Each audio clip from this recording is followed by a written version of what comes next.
Okay बेटा, welcome. ठीक है, हमारी मैथ की क्लास है। तो आज अभी तक हमने जैसे क्या कौन कौन से चैप्टर कवर करे थे? अभी तक हमने करे थे चैप्टर 1। चैप्टर 1 कवर किया रियल नंबर्स है ना, रियल नंबर्स, रैशनल नंबर और एक्सपोनेंट्स। आज हम देखेंगे, आज हम कौन सा चैप्टर देखेंगे? आज चैप्टर नंबर 3, कोऑर्डिनेट ज्योमेट्री। ठीक है ना, चैप्टर नंबर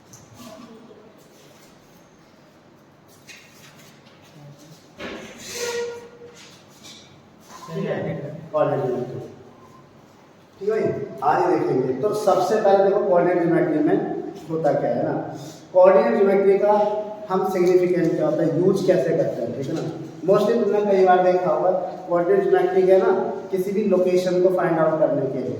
ठीक है ना, जैसे हम अपने ग्लोब पर, अर्थ पर, यानी अर्थ पे, या किसी वेदर की जानकारी के लिए। ठीक है ना, तो या फिर जैसे तुमने देखा हो कई बार जैसे कोई अगर किसी अननोन पर्सन्स यानी अननोन जगह चले जाते हैं देखे, मतलब कहीं जंगल में या कोई मतलब ऐसे बिल्कुल समुद्र के बीच में, तो वहाँ पे तुमने देखा हो कई बार ऐसे कहते हुए कि इतने इतने एक्सिस पर जाना है, इतने लॉन्गिट्यूड पे जाना है, इतने लैटिट्यूड पे जाना है, तो बताते हैं। ठीक है ना, तो तुम्हें पता हो कि लैटिट्यूड क्या बताता है, टाइम जोन, और सॉरी वेदर जोन, और लॉन्गिट्यूड क्या बताता है टाइम जोन।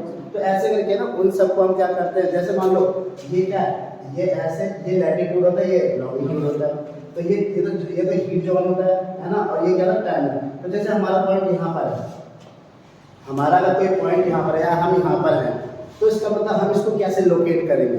तो हम इसको लोकेट करने का मतलब होता है कि अगर हमसे पूछ रहे इस लाइन से कितनी दूरी पर है और इस लाइन से ये कितनी दूरी पर है, तो ऐसे करके हम क्या कर लेते हैं, इसके पॉइंट को लोकेट कर लेते हैं और उसकी पोजीशन को हम बता सकते हैं। तो ये उन चीज़ों में यूज होता है, साइंस में ज़्यादातर यूज करते हैं हम।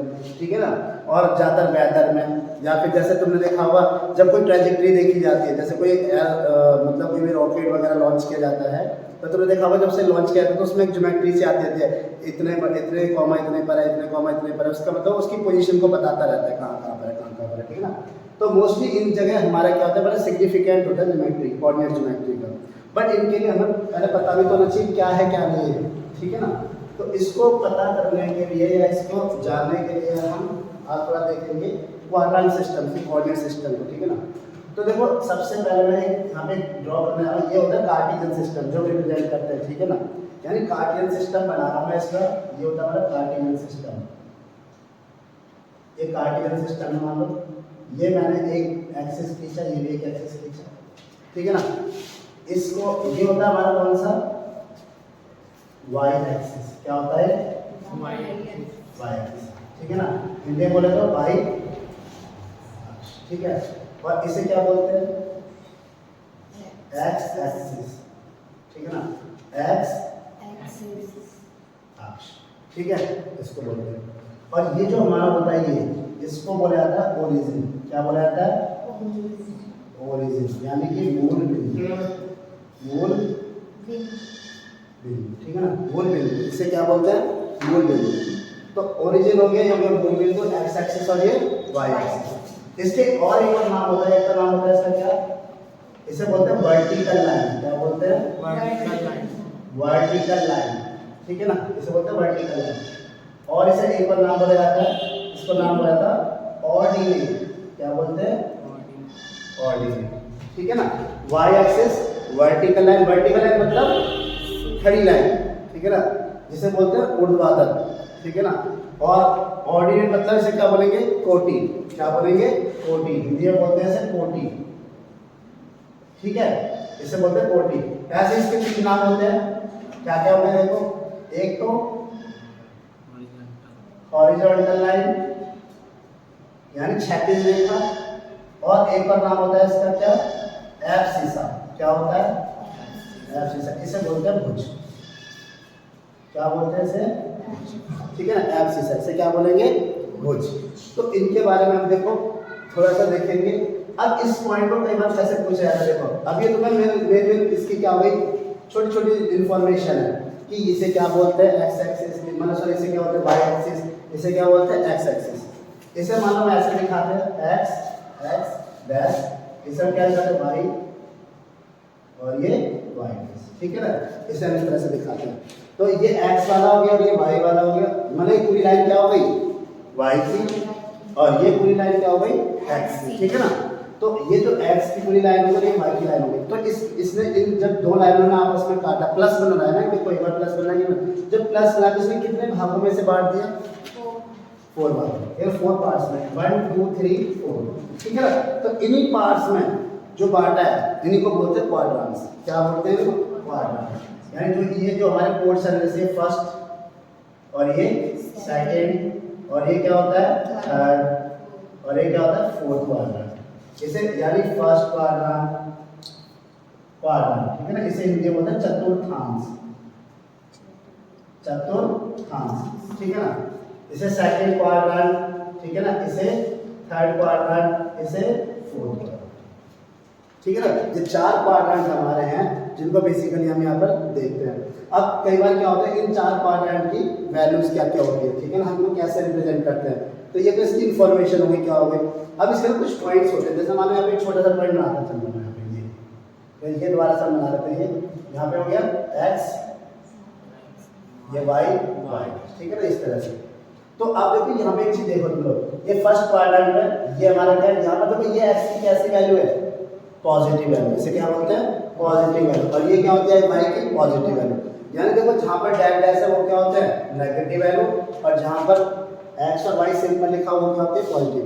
अब ये वाला एरिया देखो, एक एरिया नजर आ रहा है, ये एक एरिया नजर आ रहा है, ये ठीक है ना।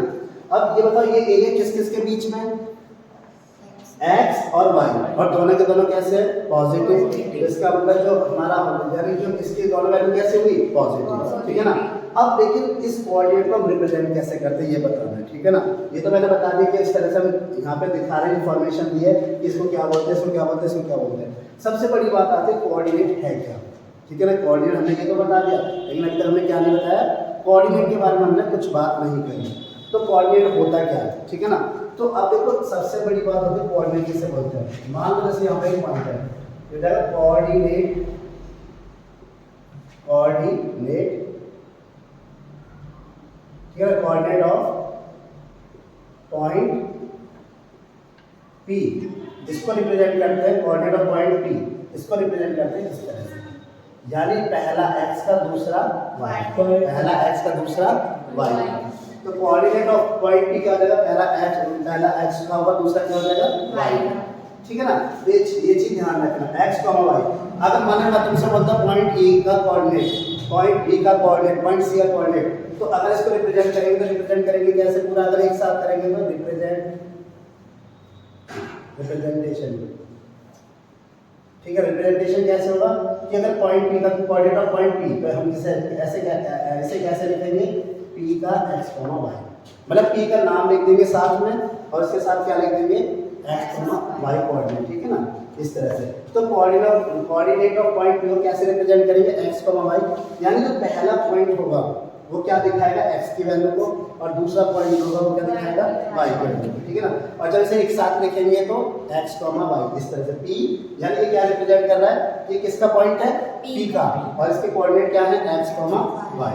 जैसे मैं कहूँ A का कोऑर्डिनेट, तो उसके आगे A लिखोगे और ब्रैकेट में क्या लिख दोगे x, y जो है, ठीक है ना। ये चीज ध्यान रखना, छोटी छोटी सी बात करता है। तो अब यानी पहला पॉइंट किसका है x का, दूसरा पॉइंट किसका है y का। तो एक बात बताओ, अब यहाँ पे ना इनके साइन भी अलग अलग होंगे, जैसे पॉइंट तो होंगे, लेकिन उसके हिसाब से एक क्वाड्रेंट के हिसाब से भी क्या होंगे, सारे साइन होंगे अलग अलग। साइन कैसे होंगे, जैसे ये x और y के बीच में, क्या ये x और y के बीच में, अब ये x और y जो है कैसे पॉजिटिव है नेगेटिव है, पॉजिटिव। तो इसका मतलब यानी इसका x का वैल्यू भी कैसे होगी पॉजिटिव, और y की वैल्यू भी कैसे होगी पॉजिटिव, ठीक है ना। बात समझ आई कि नहीं, यहाँ पे बताओ। यानी जब इसके बीच में होगा कोई भी कोऑर्डिनेट, ठीक है ना, हमेशा क्या होगा पॉजिटिव कोऑर्डिनेट। और एक और बात, इन दोनों की वैल्यू हमेशा एग्जिस्ट करेगी, नॉन जीरोज वैल्यू रहेगी। नॉन जीरो का मतलब होता है कि इनकी हमेशा कुछ ना कुछ वैल्यू रहेगी जब तक ये x और y के बीच में रहेंगे, या किसी भी क्वाड्रेंट के बीच में। अगर इन क्वाड्रेंट में कोई भी पॉइंट आएगा तो समझ लो उनकी कुछ ना कुछ वैल्यू रहेगी, उनमें से कोई जीरो नहीं हो सकता। ध्यान रखना, मेरी बात समझ पा रहे हैं, समझ पा रहे हैं। यानी अगर यहाँ कोई पॉइंट लिखा है तो इसका मतलब उसके दोनों कोऑर्डिनेट यानी दोनों पॉइंट होंगे। इसका मतलब यहाँ कोई पॉइंट है तो इसके दोनों क्या होंगे पॉइंट होंगे, इसके दोनों पॉइंट होंगे, इसके दोनों, यानी इनके क्वाड्रेंट में कभी भी कोई भी जीरो वैल्यू नहीं आ सकती, ठीक है ना, हमेशा कैसे आएगी नॉन जीरो वैल्यू। तो अब देखो ये पॉजिटिव पॉइंट है, अब मुझे ये बताइए दोनों किस किस के बीच में, एक्स कैसा है माइनस का माइनस का और वाई कैसा है पॉजिटिव। इसका मतलब एक्स नेगेटिव और वाई पॉजिटिव।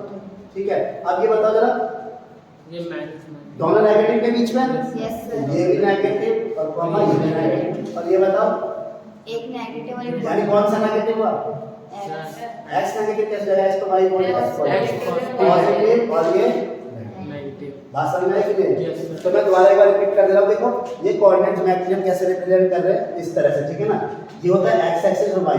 ये ओरिजिन जो होता है ये क्या होता है, जस्ट ये किस तरह से पूछा जाता है, कई बार ये इस तरह से पूछा जाता है कि it is the intersection point, it is the intersection point of X axis और वाई एक्सिस। ठीक है ना, ये क्या होता है जो हमारा मूल बिंदु होता है, ये क्या होता है कि एक्स और वाई का, एक्स अक्ष और वाई अक्ष क्या होता है प्रतिच्छेदित बिंदु होता है। ठीक है ना, यानी प्रतिच्छेद यानी इंटरसेक्ट करता है जहाँ पर। इस तरह से क्वेश्चन क्या पूछा जाता है, जैसे मान लो कई बार क्या पूछेगा, कई बार बना फिलअप में पूछ लेगा ऐसे कि dash is the intersection point of X axis and Y axis. तो डैश का मतलब ओरिजिन। ठीक है ना, इस तरह से। या कई बार ये पूछ सकता है कि dash is the intersection point of vertical line and horizontal line. या ऐसे पूछ सकता है dash is the intersection point of ordinate and axis. ठीक है ना, तो उसमें हमेशा आंसर क्या आएगा ओरिजिन। और ओरिजिन के हमेशा ध्यान रखना इसके जो पॉइंट्स होते हैं इसको हमेशा किससे दिखाया जाएगा, पहले इसको दिखाया जाता है ओ से। किससे दिखाया जाता है ओ से। और इसके पॉइंट हमेशा इसके कोऑर्डिनेट क्या रहेंगे, अगर इसको पूरा तो बोला जाता है ये कोऑर्डिनेट। ठीक है ना, इसको क्या बोलेंगे कोऑर्डिनेट। यानी कि पी के पॉइंट्स क्या क्या एक्स वाई का, ऐसी ओ के पॉइंट्स क्या क्या होंगे 0, क्योंकि यहाँ पे सब स्टार्टिंग से हो रहा है ना सब कुछ, दोनों ये जो इंटरसेक्ट करते हैं इसका हमेशा पॉइंट क्या रहेगा 0, 0। ठीक है, तो इतना हम यहाँ पर देख लेंगे और इसको हम पहले अपनी कॉपी में कर लेंगे, उसके बाद फिर दोबारा कुछ चीज़ें देखते हैं। ठीक है, अब मैं क्या करूँगा इसके बाद इसकी समरी लिखवाता हूँ कि मतलब क्या क्या सिस्टम है, क्या क्या रहेगा। ठीक है ना, ये सब चीज़ें उतार लो फटाफट से। तो अब यहाँ पे देखो ये तो हो गया बस रिप्रेजेंटेशन कार्टिजियन सिस्टम में, यानी कार्तीय तल पर, कार्टिजियन प्लेन पर, इसे बोलते हैं कार्टिजियन प्लेन। क्या बोलते हैं इसे, कार्टिजियन प्लेन यानी कार्तीय तल। तो इस पर रिप्रेजेंटेशन होता है इन सब चीज़ों का। ठीक है ना, अब इसके बारे में कुछ इन्फॉर्मेशन होती है, ये हमें पता होना चाहिए। देखो पहली इन्फॉर्मेशन मैं सबको बताता हूँ, यानी कि जो ये 4 क्वाड्रेंट बनने हैं हमारे, ये कौन कौन से 4 क्वाड्रेंट, इस तरह से ये हमारे 4 क्वाड्रेंट बने हैं, पहला, दूसरा और ये तीसरा और ये चौथा। ठीक है, 4 क्वाड्रेंट बने। इन 4 क्वाड्रेंट में क्या होता है हमारा कि हम ये देखेंगे ये जो 4 क्वाड्रेंट में जो वैल्यू आएगी वो कैसे आएगी। तो मैंने बोला ना कि देखो ध्यान रखना, इन 4 क्वाड्रेंट में से किसी भी क्वाड्रेंट में जो भी कोऑर्डिनेट होगा, जो भी निर्देशांक, जैसे हिंदी बोलते हैं निर्देशांक, कोऑर्डिनेट। ठीक है ना, जो भी निर्देशांक यानी कोऑर्डिनेट सिस्टम होगा वो हमेशा नॉन जीरो वैल्यू होगी। नॉन जीरो वैल्यू समझते हो, नॉन जीरो का मतलब है जिसमें जीरो ना आए। यानी कहने का मतलब देखो इसको कैसे दिखाते हैं, ये मान लो ओ है, ये क्या है ओ है। ठीक है, जैसे मैंने इसके पॉइंट लिखे ऐसे 1 2 3 4, क्या ले लिया हमने, इस तरह से ले लिया ना, ये हो गया हमारा 4। ऐसे इधर देखो रिप्रेजेंट कैसे करेंगे 1 2 3 और ये 4। ठीक है ना, यहाँ क्या आ जाएगा -1 -2 -3 -4। ये क्या आ जाएगा -1 -2 -3 और ये -4। क्योंकि इसे क्या बोला था हमने x डैश और y और ये y। ठीक है ना, इस तरह से। तो अगर मान लो देखो इसके इस क्वाड्रेंट में जो भी पॉइंट जाएगा सारे पॉजिटिव जाएंगे, सीधी सी बात है। ठीक है ना, तो हमेशा देखो कैसे याद करना है इसको। मान लो मैंने तुमसे कहा कि मुझे यहाँ पे एक पॉइंट लिखना है, कोई भी पॉइंट लिखना है, या उसके कोऑर्डिनेट में दे देता हूँ। ठीक है ना, तो जैसे कुछ भी हो नॉन वैल्यू रहेगी। मान लो यहाँ पे हम कुछ भी लिखते हैं, एक पॉइंट ये लिया हमने, ये पॉइंट हो गया, इस पॉइंट का नाम लिया हमने ए, इसके पॉइंट हो गए 2, 2। ठीक है, 2, 2। ठीक है ना, तो जब भी तुम यहाँ पे कोई सा पॉइंट लोगे ना तो उसमें तुम्हारी 0 नहीं आ सकती, ये ध्यान रखना। ठीक है ना, हमेशा कुछ ना कुछ वैल्यू रहेगी, यानी 2, 2। अगर तुम इसके सामने चलोगे तो 3 यहाँ पर क्या है y का और ये क्या है 1 का। ठीक है ना, यानी जब भी इस प्लेसेस में जाओगे, यानी इस क्वाड्रेंट में जाओगे, इस क्वाड्रेंट में जाओगे तो हमेशा कोई ना कोई नॉन जीरो वैल्यू रहेगी इसकी। ठीक है ना, यानी कि यहाँ पे 0 नहीं आ सकता कभी इन 4 में, ध्यान रखना। अगर मैं तुमसे पूछूं कि ये किसी क्वाड्रेंट का कोऑर्डिनेट है क्या? अगर मैं तुमसे पूछूं क्या ये किसी क्वाड्रेंट का कोऑर्डिनेट है? किसी भी चतुर्थांश का निर्देशांक बोल सकते हैं उसे? नहीं बोल सकते ना। तो क्या मैंने क्या बताया कि इन चारों चतुर्थांश में कभी भी जीरो वैल्यू नहीं आएगी। ठीक है ना, हमेशा कुछ ना कुछ वैल्यू रहेगी, ध्यान रखना। ठीक है, ये हमारा पहला पॉइंट है। पहला पॉइंट क्या हमारा कि किसी भी आउट ऑफ 4 क्वाड्रेंट, ठीक है ना, आउट ऑफ 4 क्वाड्रेंट क्या होता है कि किसी भी क्वाड्रेंट में हमारे जीरो यानी किसी भी कोऑर्डिनेट की जीरो वैल्यू नहीं हो सकती, ठीक है ना, इन चारों क्वाड्रेंट में। ठीक है ना। अब वो जीरो कब आएगी? जीरो आने का कारण ये होता है, तब जीरो कब आती है? जीरो तब आएगी जब मान लो हमारा एक point lie on x-axis, this point lie on x-axis, then whose coordinate is, अगर x एक्सिस पर है तो ध्यान रखना x एक्सिस का मतलब x के घर, किसके घर है? x के, यानी अगर x एक्सिस के घर है तो इसका मतलब x प्रेजेंट है, y प्रेजेंट नहीं है, तो उसके कोऑर्डिनेट क्या हो जाएंगे? x, 0। ठीक है, x, 0। अब तुम कहोगे सर अभी तो आप बता रहे थे कि इसमें कभी जीरो आ नहीं सकते, ये कहाँ से आ गया? कब आया जीरो? जब मैंने क्या बोला, यदि बिंदु x अक्ष पर स्थित हो, यदि बिंदु x अक्ष मतलब इस लाइन पर, सॉरी इस लाइन पर, यदि इस बिंदु इस x अक्ष पर होगा, यानी इन चारों जगह को छोड़कर इस x अक्ष पर होगा, तो हमेशा कोऑर्डिनेट उसका क्या होगा? x, 0। अब तुम कहोगे सर x की वैल्यू क्या होगी? x की वैल्यू वो होगी जिस कोऑर्डिनेट पर वो बैठा होगा, ठीक है ना। जैसे मान लो यहाँ बैठा है, मान लो यहाँ बैठा है, इसका मतलब क्या होगा? इसकी कोऑर्डिनेट क्या हो जाएगा? 2, 0। 2, 0। अगर यहाँ बैठा हुआ तो क्या हो जाएगा? 3, 0। यहाँ बैठा हुआ तो क्या हो जाएगा? 4, 0। यहाँ बैठा हुआ तो हो जाएगा 1, 0। ऐसे मान के चलिए किसके घर बैठा हुआ है? x एक्सिस के घर, ठीक है ना। तो क्या लिखेंगे? यदि बिंदु x अक्ष पर स्थित है तो उसके निर्देशांक क्या होंगे? x, 0।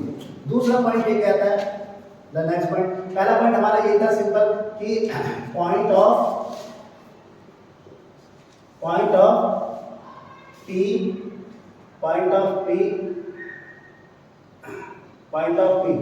Coordinate is x, y। तो रिप्रेजेंटेशन क्या आता है इसका? मैंने बताया था रिप्रेजेंटेशन क्या हो जाएगा? p, x, y। इसको हम इस तरह से दिखाएंगे, यदि p का पॉइंट यानी पॉइंट ऑफ p के कोऑर्डिनेट क्या दे रखे हैं? x, y, तो इसका मतलब क्या रिप्रेजेंटेशन क्या होगा? इस तरह से, ठीक है ना। दूसरा पॉइंट हमारा यदि पॉइंट कहाँ लाई कर रहा है? x अक्ष पे लाई कर रहा है, तो हमेशा उसके क्या होंगे? x, 0। तीसरा पॉइंट क्या जाएगा? वही same, if point lie on कहाँ पर?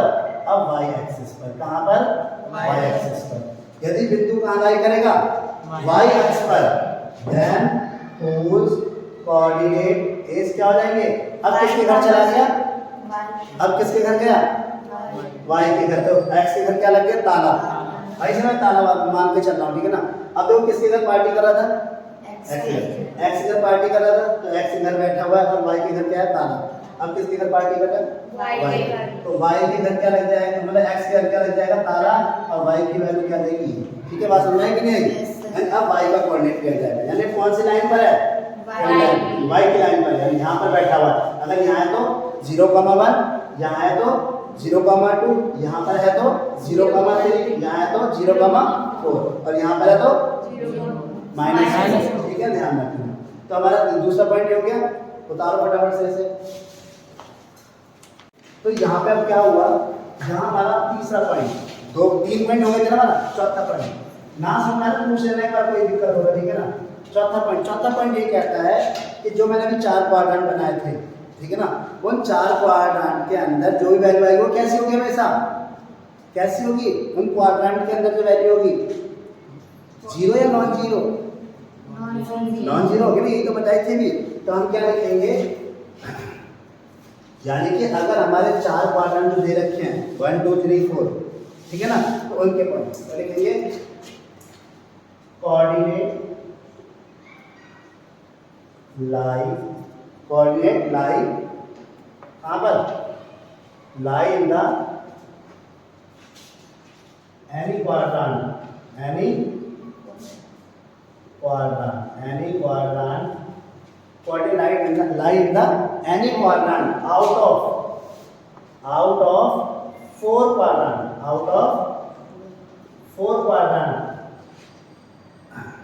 ठीक है ना। या हम इसको कोऑर्डिनेट लेकर इधर पॉइंट लाई, क्या बोल सकते हैं, point lie in the any quadrant out of 4 quadrant, then the coordinate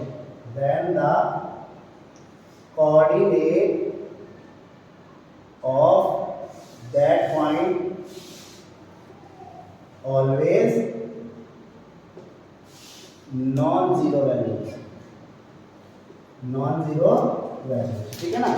यानी उसकी हमेशा क्या रहेगी, कुछ ना कुछ वैल्यू रहेगी, दैट इज क्या हो जाएगी x, y, मतलब यहाँ कभी जीरो नहीं आ सकती। इसका मतलब क्या हुआ कि बिंदु यदि बिंदु चारों क्वाड्रेंट में से किसी भी क्वाड्रेंट में पड़ता है, ठीक है ना, तो उसके हमेशा निर्देशांक कैसे रहेंगे, यानी उसके कोऑर्डिनेट क्या रहेंगे, हमेशा नॉन जीरो का मतलब उसकी कोई ना कोई वैल्यू रहेगी, यानी x, y हमेशा कोई ना कोई रहेगा, तो दोनों में से कोई एक भी जीरो नहीं हो सकता, ठीक है ना। ठीक है, चलो अब देखो ये हो गया चौथा पॉइंट। 5 उपकेंद्र की बात करते हैं। ये छोटी छोटी चीजों को याद रखना हमेशा।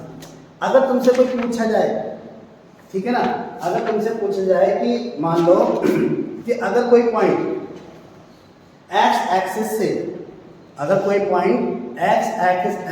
से कुछ डिस्टेंस पर है, अगर कोई पूछे तुमसे कोई पॉइंट एक्स एक्सिस से इतनी डिस्टेंस पर है, वाई एक्सिस से इतनी डिस्टेंस पर है, तो ध्यान रखना इसको बारे में बता रहा हूँ। मानो हमने इसमें कोऑर्डिनेट बना, ऐसे एक कार्टेशियन प्लेन बनाया। अब मानिए ए प्लेन, ये एक पॉइंट है ए, इस पॉइंट का नाम क्या है ए। तो मैंने तुमसे कहा मान लो ये क्या है, ये वाई एक्सिस से कितनी डिस्टेंस पर है, मान लो समथिंग कुछ ए डिस्टेंस पर, ये वाई डिस्टेंस से क्या है ए डिस्टेंस पर, और ये वाई और ये बी एक्स एक्सिस से डिस्टेंस पे क्या है बी डिस्टेंस पर। मैंने माना कि जो बिंदु है वो वाई एक्सिस से क्या है ए डिस्टेंस पर, और एक्स एक्सिस से क्या है बी डिस्टेंस पर। तो पूछेगा इसके कोऑर्डिनेट क्या होंगे, then what is the coordinate of that point, क्या बोलेगा, then what is the coordinate of that point, यानी उस बिंदु के निर्देशांक क्या होंगे, ठीक है ना। क्वेश्चन इंडिया बता दो दोबारा, देखो यदि बिंदु ये जो ए है वो क्या है वाई एक्सिस से तो क्या हो ए दूरी पर हो, ठीक है ना, और एक्स एक्सिस से क्या हो बी दूरी पर हो, तो उसके निर्देशांक क्या होंगे, ये पूछा जाएगा नॉर्मली क्वेश्चन, ठीक है ना।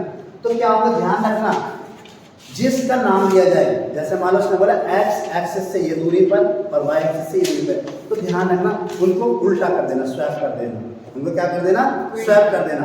जैसे मैंने बोला ए क्या है वाई एक्सिस से दूरी पर, जो यानी ए पॉइंट क्या है हमारा वाई एक्सिस से कितनी दूरी पर है ए, तो किससे दूरी पर है वाई से, तो इसका मतलब ये ए किसका कोऑर्डिनेट हुआ वाई का, एक्स का, वही तो बोला स्वैप कर दो, उल्टा कर दो। मैंने भी क्या बोला कि अगर तुमसे ये बोला जाए कि ए पॉइंट जो है वो ए वाई से ए डिस्टेंस पर है, वाई से ए डिस्टेंस पर है, तो इसका मतलब ए किसका कोऑर्डिनेट हुआ एक्स का। लेकिन अगर तुमसे ये पूछा जाए कि जो ए कोऑर्डिनेट है वो एक्स से कितनी डिस्टेंस पर है बी डिस्टेंस पर है, तो किससे एक्स से कितनी डिस्टेंस पर है बी, तो कोऑर्डिनेट किसका हुआ वाई का, इसका मतलब इसका कोऑर्डिनेट होगा क्या ए का ए कॉमा बी, यानी जिसका नाम लिया जाए, जिससे दूरी दिखाई जाए, उसको छोड़ के दूसरे वाले का होता है वो, ठीक है ना। हमेशा डिस्टेंस जो है दूसरे की होती है, लेकिन नाम किसी और का लिया जाता है, ठीक है ना। यानी मैंने तुमसे क्या बोला था कि ए जो है, ये जो ए पॉइंट है वो वाई एक्सिस से कितनी दूरी पर है ए पर, वाई एक्सिस से कितनी दूरी पर है ए पर, लेकिन है किसका पॉइंट वो एक्स का। लेकिन अगर मैं तुमसे कहूंगा ए पॉइंट जो है वो एक्स एक्सिस से कितनी दूरी पर है बी पर, तो है किसका पॉइंट वो वाई का, का। बस ये बात समझानी, ठीक है ना। यानी कि अगर मान लो कोई पॉइंट है जिसका नाम लिया जाए कि वो उस एक्सिस से इतनी डिस्टेंस पर है और वो उस एक्सिस से इतनी डिस्टेंस पर है, तो सीधी सीधी बात उनको स्वैप कर दो। जैसे मैं एक क्वेश्चन पूछूं तुमसे कि if a point is situated from the x axis at a distance of 5 square unit, sorry square बोला यूनिट 5 यूनिट है ना, और जो एक्स वाई एक्सिस से है वो क्या है 6 यूनिट की दूरी पर है। मैंने क्या बोला कि कोई बिंदु एक्स से 5 इकाई की दूरी पर है और वाई अक्ष से 6 इकाई की दूरी पर यानी 6 यूनिट की डिस्टेंस पर है, तो उसका कोऑर्डिनेट क्या होगा। मान लो कोई बी पॉइंट है, मैंने ऐसे बोल दिया कि कोई बी पॉइंट है, उसकी एक्स एक्सिस से कितनी डिस्टेंस है 6 यूनिट और वाई एक्सिस से कितनी डिस्टेंस है 5 यूनिट, तो उसका कोऑर्डिनेट क्या होगा जल्दी बताओ बी का, जल्दी बोलो। मैं दोबारा बोलता हूँ कि बी जो पॉइंट है उसकी एक्स से डिस्टेंस है 6 यूनिट और वाई से डिस्टेंस है 5 यूनिट, तो क्या हो जाएगा 5,6 हो गया 6,5 कितने कहते हैं 5,6 और कितने कहते हैं 6,5 5,6 और 6,5 बताओ क्या होगा फाइनली बोलो। मैंने क्या बोला था x डिस्टेंस है 6 यूनिट, तो वो किसका हो गया y का, और जो मैंने बोला है कि 5 यूनिट जो है वो किससे x एक्सिस से, तो किसका हो गया सॉरी y एक्सिस से, वो किसका हो जाएगा x का, तो यानी 5,6 यही तो होगा 5,6। तो इस तरह से ध्यान रखना हम इसको रिप्रेजेंट करते हैं, ठीक है ना, कि अगर किसी की डिस्टेंस किसी से दिखाई जाए तो वो उसका ना हो कि किसका होगा दूसरे वाले का होगा, ठीक है ना। अब कई बार देखो छोटी चीजें तो हो गई, चलो छोटा वाला पार्ट। अब इसके बाद थोड़ा सा देखते हैं हम कि आप किसी को रिप्रेजेंट कैसे करेंगे, किसी को रिप्रेजेंट कैसे करेंगे। जैसे मान लो मैंने तुमसे कहा कि एक क्वेश्चन है represent the coordinate on the Cartesian plane, है ना, represent the coordinate on the Cartesian plane, represent the following coordinate following coordinate on the, जैसे पहला मान लिया हमने कौन सा a, मान लिया मैंने कहा 2,3, दूसरा मान लिया हमने b, इसको मान लिया -3,2, तीसरा मान लिया c, इसको मान लिया हमने क्या 4,-5, ठीक है ना, और चौथा मान लिया हमने क्या d, इसको मान लिया हमने क्या -2,-3, एक ले लिया हमने 5, इसको ले लिया 0,5, ठीक है, इसको मान लिया हमने e, और एक छठा ले लिया हमने, उसको मान लिया f, क्या हो गया 4,0। ये पॉइंट्स हैं हमारे, इनको हमें क्या रिप्रेजेंट करना है कोऑर्डिनेट कार्टेशियन प्लेन पर। तो कार्टेशियन प्लेन पे कैसे रिप्रेजेंट करेंगे, देखो रिप्रेजेंट करने का तरीका होता है, मान लो यहाँ से हमने एक लाइन खींची है, ठीक है, और यहाँ से हमने लाइन, तो सबको पता है किसकी लाइन है x, ये y, ठीक है। अब मैक्सिमम पॉइंट कितने दिखाई दे रहा है 4 और 5, यानी 5 तक जाना है उसके बाद। देखो ये तो मेरा 0, यहाँ पे क्या है 1, यहाँ पे 2, 3, यहाँ पे 3, 4, ये 4 और ये 5, कितना ही चलो बस ये हो गया 1, 2, 3, 4, 5। हमेशा ऐसे लिखाना, इस लाइन के नीचे रिप्रेजेंट होता है इस लाइन के लेफ्ट साइड, ये क्या रहेगा -1, -2, -3, -4, -5, ठीक है ना। ऐसे ही वाला क्या रहेगा -1, -2, -3, -4 और ये -5, ठीक है। अब कैसे रिप्रेजेंट करेंगे, बस यही, अगर ये समझ में आ जाएगा तुम्हें आराम से, ऐसे क्वेश्चन दूंगा। ये तो सब थ्योरी थी, ठीक है ना, कि उसको कैसे दिखाना है, और ये बस मैं तुम्हें याद करने के लिए बताया मैंने कि इनको याद रखोगे तो दिमाग में रहेगा, ठीक है ना, क्योंकि इससे भूलते नहीं बच्चे लोग, इसमें मैंने लिखवा दिया। लेकिन एक्चुअल में करेंगे कैसे, देखो सबसे पहले एक पॉइंट क्या है हमारा 2,3, एक पॉइंट क्या है हमारा 2,3। अब देखो 2,3 है, तो इस 2,3 को, तो 2,3 कैसे रिप्रेजेंट करेंगे, तो ध्यान रखना जब भी कभी पॉइंट का रिप्रेजेंट करना हो तो हमेशा स्टार्ट करते हैं ओरिजिन से। कहाँ से चलेंगे, ओरिजिन से। तो एक बात, हमेशा इस 0 से चलना स्टार्ट करते हैं, और चलते कहाँ पर, पहले x एक्सिस पर, ठीक है ना, और दूसरा कहाँ चलेंगे y एक्सिस पर, ठीक है, x एक्सिस पर चलेंगे और किस पे चलेंगे y एक्सिस। तो अब पहले मुझे x एक्सिस पे कितना जाना है, देखो यहाँ से 0 से कहाँ चलेंगे 2, तो यहाँ से चलना स्टार्ट किया, कहाँ पहुँचे यहाँ 2, हम कहाँ पहुँच गए 2। अब भाई 2 के x के घर पहुँचे हम 2 नंबर पर, x के घर पहुँचे 2 नंबर मकान पर। अब 2 नंबर मकान में पहुँचे भाई, बैठे यहाँ पे आराम से चाय पानी किए, आगे बढ़े, फिर हमने कहा कि तो 3 के घर पे, उसके y के घर जाना है, तो y के हम इसी पर से हम देखेंगे y कहाँ है, ये रहा 3, तो हम वापस नहीं जा सकते, यहीं से क्या करेंगे ऊपर 3 के पास जाएंगे, तो हम ऐसे जाएंगे सी और सीधे सीधे यहाँ पे, और ये कहाँ के जैसे 3 आए वहाँ रुक जाएंगे, जहाँ से 3 आए वहाँ पे क्या हो जाएगा, रुक जाएंगे यार। तो ये किसका पॉइंट हो गया, 1, 2। देखो कैसे हम कितना चले थे x पे 2, ठीक है, और y पे कितना चले, 3 अब देखो है कि नहीं, ये कितनी डिस्टेंस है, ये 2 है, और ये कितनी डिस्टेंस है, 3। तो इसका मतलब क्या हो गया कि x y एक्सिस से कितनी डिस्टेंस है, 2, तो किसका पॉइंट है, x का, और x एक्सिस से कितनी डिस्टेंस है, 3 की, तो ये किसकी डिस्टेंस हो गई, y। क्या समझ में आया कि नहीं आया? Yes, sir। दूसरा b देखो, अब वही हम दोबारा यहाँ से चलना स्टार्ट करेंगे, कहाँ से, 0 से, तो जब 0 से चलना स्टार्ट करें कहाँ जाएंगे, -3 x पर, तो अब इधर ना जाके किधर चलेंगे, नेगेटिव। वही जहाँ से चलना स्टार्ट किया -3 यहाँ पहुंचे, फिर वही वाली कहानी, कहाँ जाना, यहाँ पे नाश्ता पानी किया, फिर ऊपर चल दिए और कहाँ पहुंचे हम, 2 पर। अब वापस तो जाना नहीं है, यहीं से चलेंगे, और यहाँ से चलते चलते चलते चलते हम कहाँ रुक जाएंगे, 2 के पास। कहाँ रुक जाएंगे हम, 2 के पास। 2 के पास। जैसे 2 आ जाएगा यहाँ पर, ये 2 आ जाएगा, हम वहीं रुक जाएंगे। ये हमारा पॉइंट बन जाएगा, क्या हो जाएगा हमारा P, ये जाएगा -3, बात समझ आई कि नहीं। ऐसे C देखो 4, -5, अब x क्या है, 4 है, जरा 4 पहुंचे यहाँ पर, और y कैसा है, -5। ऊपर चलेंगे नीचे, नीचे नीचे जैसे नीचे चले कहाँ पर, एकदम जैसे -5 हम यहाँ रुक जाएंगे। देखिए इसका पॉइंट होगा C है, 4, -5। अब इसको ऐसे दिखा दोगे अपनी कॉपी में, जब उसमें बनाओगे किसमें, अपनी एक ग्राफ कॉपी लेना, 5 नंबर, ठीक है, 5, 10 पर जो भी आते हैं सब में बनाना, वहाँ लाइनिंग वाइनिंग सब होती हैं, एक एक बॉक्स होता है, 1 बाय 1 का होता है वो, ठीक है ना। तो इस तरह से क्या मिल गया C। अब तो कर लो, इसको देख लो D को, ये कहाँ जाएगा, कहाँ जाएगा, इस वाले में, इसमें जाएगा, ये इसमें है कि नहीं, दोनों के दोनों नेगेटिव है यहाँ पर।